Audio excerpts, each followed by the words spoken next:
Bishal coined the term, a Spielbergian Rockwellian aesthetic. I didn't coin it, certainly not. But kind of using that as a flashpoint, and then that opens up the opportunity to talk about story and say like, okay, well, what is a Spielbergian Rockwellian aesthetic? You know, the 3-bed, 2-bath house with 2.5 kids and a dog.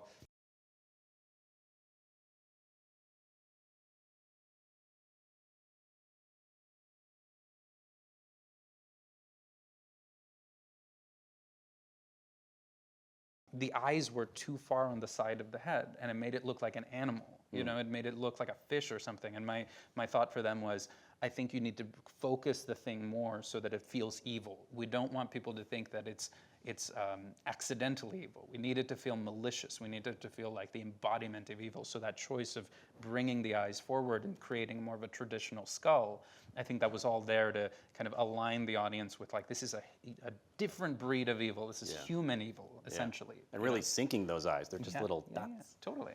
The big thing was like, how do we light this thing? Yeah. How do we maximize its creepy value? And so we'd basically move around and find a bunch of different stills of different monsters from different movies, and he and I would sit down in his office and we talk through each one. It's like, okay, well, what if this was this way? And what can we accentuate with like the ribs? I think the ribs are more sunken in because of those conversations. It's certainly something we talked about. The PG-13 rating has changed so much. I mean, I can't believe we got away with the swing set scene. I think it's pretty violent. It's super violent. We thought we would get pushback on that, and we were ready. And they're like, no, it's fine. I mean, A Quiet Place kills a kid like 5 minutes in, and he's ripped off the screen. So you could do a lot with PG-13. I think for me, I was just... You could kill a kid. Yeah, I was just thinking with this one, like, it's all about the intention, right? And with this one, I was thinking about the movies I went to see in theaters when I was 13, like Insidious, for example, and it's really fun, and I wanted to create that kind of movie. With that said, now that this one's done, I love R-rated horror movies. That's what I'm doing next, for sure. And you know, I get to really unleash the crazy person in me. But this one, it was about what I felt the audience would want to take, and which specific audience I wanted to come see the film.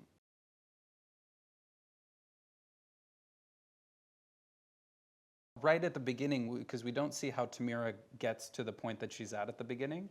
So it's like, at the highest level of mental influence from this creature, what happens? You like lose time, and the thing moves you across time, essentially.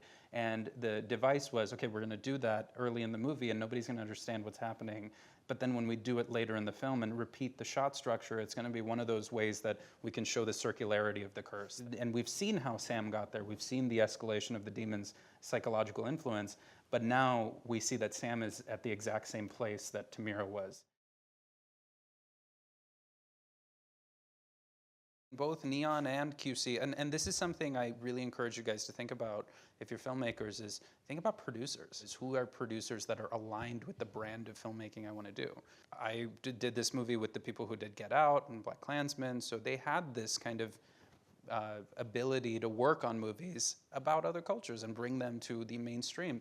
And so yeah, there was never really a fight. And I think the other piece of it is, that's the beauty of making genre movies. We were like, when the conversations did come up about how do we get an audience into the film, it was like, well, they're gonna come for the horror, right? Like they're gonna come to be scared.